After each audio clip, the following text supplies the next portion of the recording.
Dober večer sem skupaj, evo, midva sva nazaj po kar dolgi pauzi, ker so bile obe tu in tam okoli, ampak se vračava nazaj z najdimi ponedeljkovimi live, v katerih odgovarjava na vaše vprašanja glede celostnega pogleda na zdravje, rešitev in ostalih stvari, ki jih lahko naredite sami, zato da si porihtate določene zadeve, ki vas matrajo. Tako da, če imate kakšne vprašanja, jih postavite spodaj, dajte jih v komentarje in midve bova prišla do njih. Ne bova mogla povedati točno kdaj, ampak vsak teden odgovarjava na eno vprašanje, tako da bova sigurno do tja prišle, to se ni zabati. Tako da, jaz tukaj danes lepo pozdravljam Nejo z mano. Živjo, Neja. Živjo, Alja. Lepo pozdravljeni tudi vsi. Tako kot je Alja rekla, Alja Podgornik ravno zaključuje svoj doktorski študij iz nevroznanosti. Tako da je zelo veliko preštudirala in se že zelo dolgo časa ukvarja, čeprav je še zelo mlada, se že zelo dolgo časa ukvarja z naravnim zdravjem. Imela je kar precej tudi svojih zdravstvenih problemov in prav to jo je zelo vodilo v to, da je te stvari razrešila in da je zdaj lahko tudi vam predaja tudi čisti znanstvenega vidika, kaj je tisto, kar je pomembno za naravno zdravje in kaj je tisto, ki je fake, ker tega fejka je zelo veliko in danes bova ravno govorile, najina tema je o glutenu in to so pravljice, to o glutenu. Mogoče, Alja, če bi ti kakšno besedo povedala na temo glutena, pol bom pa še jaz dopolnila. Okej.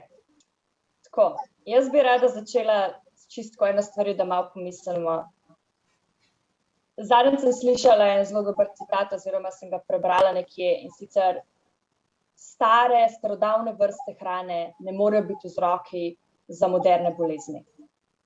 In tule je zelo dobro treba razmisliti, zato ker mi smo prišli danes na neko točko, ko ogromno vrst hrane, ki so okoli nas, od kruha do mesa, do mlečnih izdelkov, do jajc, do vseh možnih zadev, kar naenkrat dobivamo vse te informacije, da so škodljive za nas, da so slabe za nas. In tukaj se je treba zelo dobro vprašati, če je res smiselno trditi, da so vrste hrane, ki hranijo človeško raso že tisočletja, razlog za težave, s katerimi se danes soočamo. In čisto intuitivno, jaz mislim, da večina ljudi, ki bi se vprašali to vprašanje, bi odgovorili ne. Zdaj, gluten je tudi tukaj ena od teh enakih zadev. Gluten je z nami že tisočletja. Ve se, da so ljudje že 10.000, 100.000 let nazaj uživali semena, ko so jih nabirali po travnikih. Kar je tukaj vprašanje, je pa to, kaj se je zgodilo, da smo postali mi tako občutljivi na določene vrste hrane, s katerimi smo obdani že toliko časa. In tukaj je treba pogledati dve možnosti. Ena možnost je, da se je hrana spremenila, in da zaradi spremembe, ki je nastala v tej hrani, je mi ne moremo več v redu prebavljati. Druga možnost je to, da se je naš prebavni sistem spremenil in ne more več prebavljati iste hrane, kakor je včasih lahko. Obe te stvari se do določene mere dogajata in jo je treba vzeti v zakup. Spremembe hrane se dogajajo in gotovo je ogromno teh sprememb tudi pri izdelkih, ki vsebujejo gluten. Zato, ker se ogromno hrane procesira, zato, ker se žita in ostale rastline tudi obdelujejo na poljih z močnimi kemikalijami, ki vplivajo na hranilno vrednost in na to, kako so stvari potem sprocesirane in prebavljene v telesu, do tega, da so čisto živila sama po sebi obdelana na tak način v tovarnah oziroma kjerkoli delajo in so dodane različne stvari noter, sploh recimo Amerika je ta klasičen primer tega, ko se dodaja ogromno tega koruznega sirupa noter, da potem nastane iz tega nek poc, ki ga naše telo v bistvu ne more sprocesirati. Tako da, to je ena opcija. Druga opcija je seveda tudi to, da je naš, kot se temu reče v ajurvedi, prebavni ogenj, da ni dovolj močan, da predela določene vrste hrane. Tudi prebavni ogenj v ljudeh je danes zelo velikokrat ošibljen zaradi različnih možnosti in to, če pogledamo iz holističnega vidika, je stvar, ki rangira od napačne prehrane, pa tudi do našega razmišljanja, našega čustvenega okolja in tega, kako živimo naše življenje v celoti. Tako da, to je čisto malo, da dobimo nek okviren, da postavimo nek okvir, znotraj katerega razmišljamo. Gluten je beljakovina v našem telesu, ki je naše telo lahko prebavlja, jo zna prebavljati in načeloma ne bi smelo biti nobenega problema s tem. Zdaj je pa tako, vrste žita, ki se jih marsikje uporablja danes, so drugačne, kot so bile 100 let nazaj. Če primerjamo 100 let nazaj, so bile pšenica in pira veliko bolj podobne, kot danes, ko se je pšenica zelo bolj naredila na način, da ima drugačno sestavo in proteinov in sladkorjev. To lahko povzroča probleme. En od problemov pri glutenu, ki lahko obstaja, pa ni problem glutena, ampak je pa problem že do določene mere, dajmo reči, zdelanega prebavnega sistema, je, da danes se zelo veliko govori o prepustnem črevesju. Prepustno črevo do tega lahko pride, če je porušeno ravnovesje črevesne flore. In kar se dogaja je pri tem, da v bistvu celice v črevesju med sabo se začnejo v bistvu, kot da bi se odmikale. Celice morajo biti zelo tesno skupaj v črevesni steni, zaradi tega, da prehajajo čez to steno samo točno tiste snovi, ki telo želi, da prehajajo. Pri prepustnem črevesju se to podre. In zaradi tega lahko določeni proteini, toksini in tudi gluten pridejo ven in grejo v krvni obtok v neprebavljeni obliki. In mi kar vemo je to, da gluten lahko je precej podoben hormonu ščitnice. In sicer takrat, tam lahko potem pa začne prihajati do problema, ko pride do avtoimune reakcije. In Hashimoto in podobne zadeve in težave ščitnice so lahko zaradi tega posledica glutena. Ampak tukaj je pomembno se zavedati sledečega, da tle ni problem glutena, tukaj je problem prepustnega črevesja, tukaj je problem prebavnega sistema. Tako da jaz pri glutenu, vsakdo, ki začne delati stališča ajurvede, kar midve zelo veliko s tem delava, ajurveda ima eno stališče, ki je zelo všeč. Zato, ker jaz sem imela ogromno težav z različnimi vrstami prehrane in zelo veliko ljudi, ki so mi povedali, da bom mogla ogromno stvari vršiti ven iz svoje diete in svoje prehrane, zaradi tega, da bom lahko kadarkoli živela brez simptomov, ki sem jih imela, kar so bili v bistvu simptomi avtoimunih in imunih zadev, od alergij do ekcemov, take res zoprne zadeve, kronične. Ampak kaj nam ajurveda pravi je pa to, da človek z zdravim prebavnim sistemom lahko v bistvu je katerokoli hrano. Jaz tukaj bi rekla, da to ne spada pot, ki ga mi danes produciramo, ker to ni več hrana. Stvari, ki jih mi nismo poznali 100 let nazaj, ki se jih naše telo skozi evolucijo ni naučilo prebaviti, jih telo ne razume kot hrano, ker ne ve, kaj naj z njimi počne. Zato so procesirana hrana, hitra prehrana in junk prehrana na splošno lahko taka težava za naš prebavni sistem. Ampak kar pa se tiče neke normalne prehrane, kakor se temu reče whole foods, ki je res hrana, ki pride iz zemlje, zelenjava, žitarice, mlečni izdelki, meso, pa seveda pri živalskih izdelkih zelo pomembno, da so bile živali tudi vzrejene na način, da so imele dostop do hrane, ki je pravilna za njih, dostop do gibanja, da so bile na soncu, dostop do čiste vode, to, kar rabi tudi človek za zdravo življenje. Ampak tako hrano, če imamo mi zdrav prebavni sistem, bi jo mi mogli biti sposobni v redu prebaviti in ne imeti avtoimune reakcije na njo. Tako da moj vidik glede glutena je, da je treba zrihtati stvari, ki nam otežujejo prebavo, ki nam delajo po domače rečeno štalo v našem prebavnem sistemu, kar je lahko mikrobiota, kar pa so, kot sem že prej rekla, lahko težave tudi na višjih nivojih, na čustvenem nivoju, na miselnem nivoju in na nivoju seveda koliko stresa imamo mi v vsakdanjem življenju, kako skrbimo sami zase. Tako da jaz bi to povedala o glutenu, ne jaz, da bi pa tebi predala še. Ja, jaz si zelo delim vsa ta mnenja, ki jih je, pa niso mnenja, to so čist raziskave narejene. Sam mogoče en razmislek, da sodobna industrija vloži več kot 100 milijard evrov na leto za brezglutenske izdelke. Se pravi, kakšen je njihov interes in potem seveda tudi plačujejo znanstvenike, da najdejo, kako dejansko gluten škoduje. Ampak gluten je seveda malo težje prebavljiva beljakovina. Včasih so jo jedli predvsem v teh hladnejših krajih v zimskih časih. In takrat mi potrebujemo ogenj, a ne? Da se ogrejemo, da vzdržujemo toploto. Poleti pa bolj sadje, bolj hladne stvari, da se pohladimo. In vse to je zdaj zmešano, zato ker imamo, ne vem, pa banane iz Afrike, pa mangote iz Indije, pa kokosov oreh iz Brazilije, pa indijske oreščke, pa ne vem, kaj vse imamo iz celega sveta. Mi bi mogli jesti lokalno hrano, zato ker jaz imam eno tako zelo zanimivo osebno izkušnjo. Hodila sem, oziroma enkrat sem šla hoditi po Himalaji. To je bilo približno 14 dni pohoda.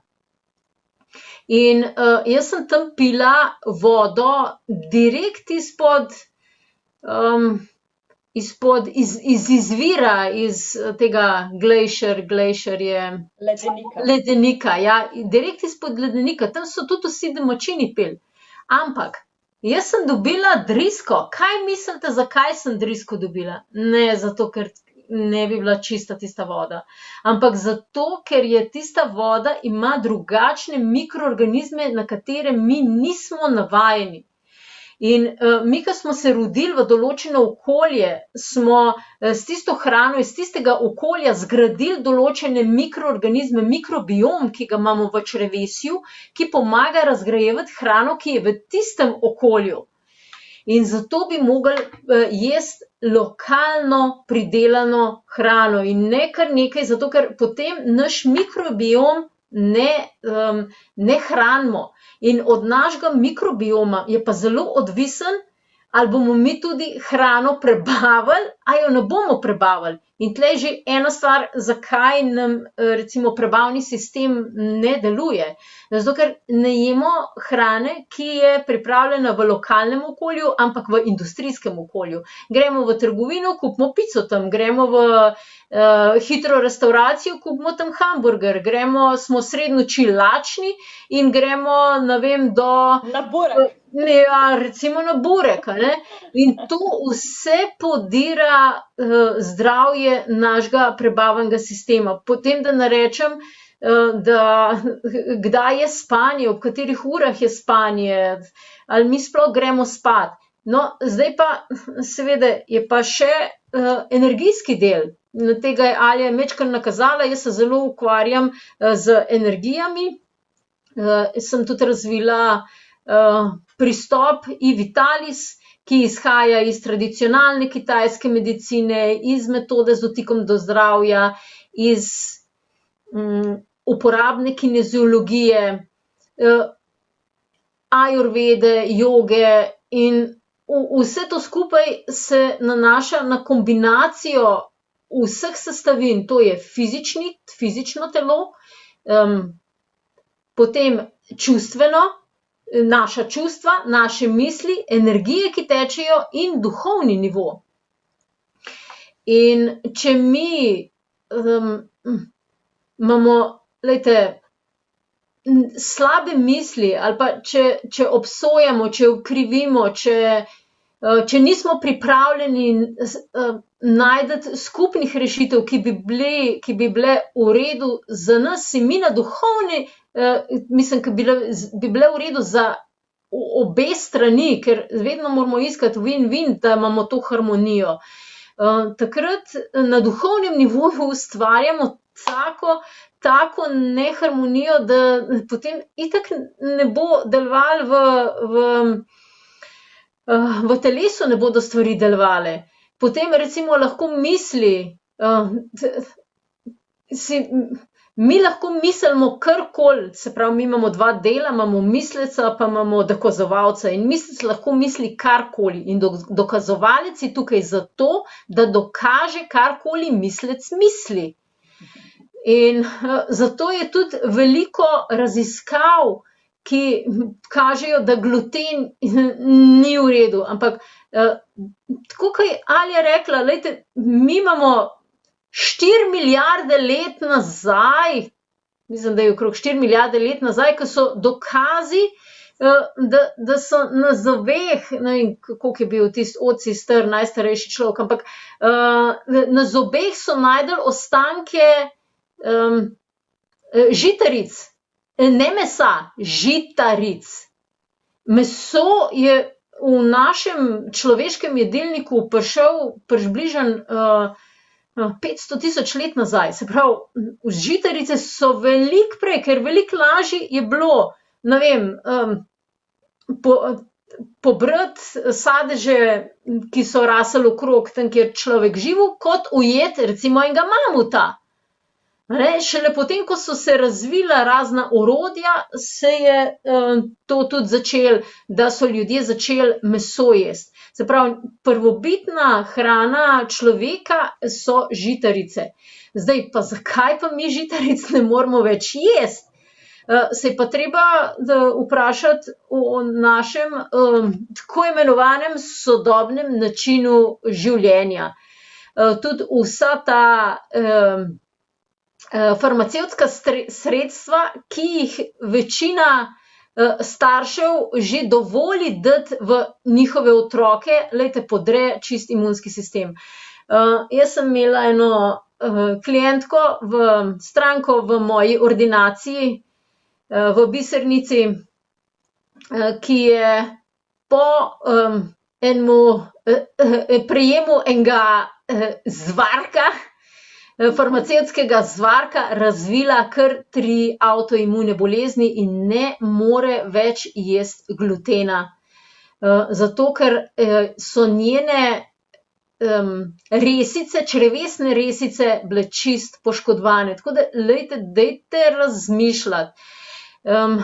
In to ni strašenje, kar zdaj jaz govorim, ali pa kar je Alja povedala, to ni strašenje, to je resnica.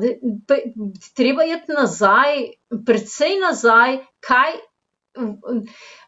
pa naš razvoj pogledati, kaj so naši predniki lahko uživali in jesti tiste stvari in neprocesirano hrano.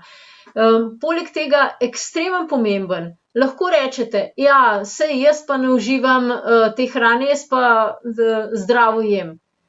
Ampak dajte se na duhovnem nivoju, dajte se vprašati, ali sodelujete v podpori sistema, ki producira paciente. Se pravi, ne vem, v proizvodnji hitre hrane, v bolnišnicah, kjer ljudi bašejo samo s farmacevtskimi strupi. Tudi druge branže, recimo zdajle, da vam napovem, groza od 5G. 5G ta popolnoma uničuje naše avrično polje. In je treba zelo veliko delati na dvigu energije. Jaz, kot sem rekla, delam Ivitalis. In zdajle bom povedala, da imam za terapevte, za napredne terapevte,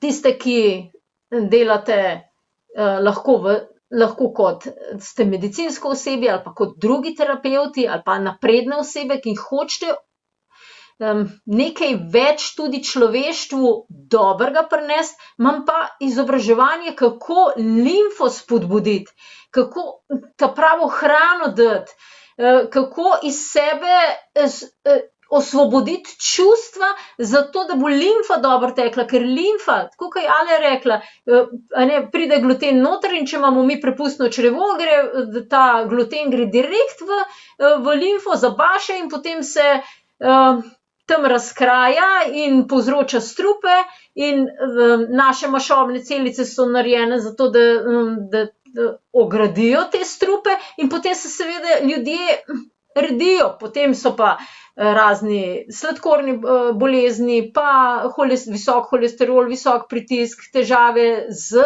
revmatizmom, z aritmijo, z Alzheimerjevo, s Parkinsonovo, z demenco, z depresijo. Glejte, to je vse, najprej se začne v črevesju in limfi in je to nujno treba spodbuditi. Se pravi, uporabljam Vitalis vaje, čist fizične točke, kako pritiskati, katere točke pritiskati. Glejte, pritisnete eno točko, jaz vas naučim, katero točko pritisniti, pa točno veste, katere čustva so zadaj, ki vas bremenijo, ker tista točka je boleča, ker vse stoji.